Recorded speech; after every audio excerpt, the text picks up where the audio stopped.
Good afternoon guys, this is updated only.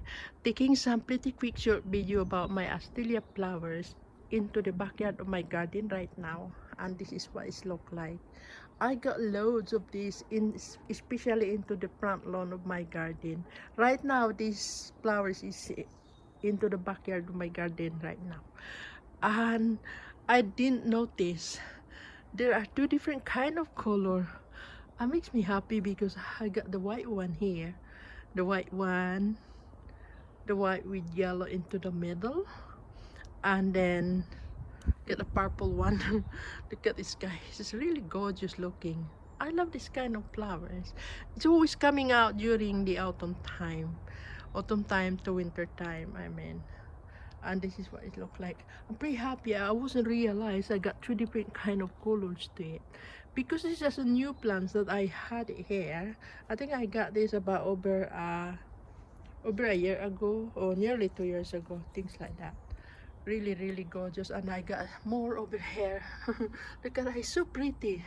Very pretty flowers, and part of the hardy plants anyway, because during winter time just leave it and I don't do anything to by watering or look after to it, just leave it. And then during the springtime start coming back again. Yeah, but I had to take advantage by taking a pretty quick short video, just because of the weather is getting cooler in here now, because our winter time is already on the way.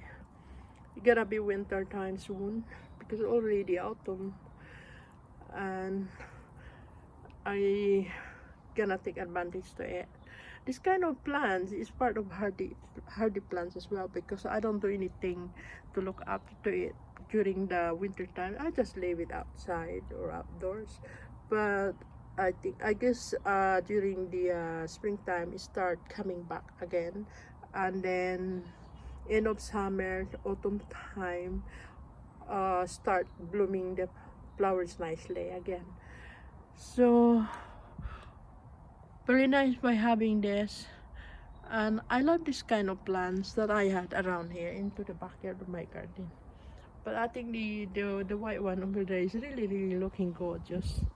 Yeah, watering time, it just water to it during the heavy summertime, but here even summertime is still cold, or sometimes it rain a lot, so I don't need to keep putting water to it too much. Maybe 2 times or 3 times in a week. Fertilize to it is just 2 to 3 times in a year. The fertilizer I've been using is just a Miracle-Gro powder stock, that using 1 scoop and 1 liter of water, mix it up underneath. Anyway, thank you guys for watching. Bye for now. Bye.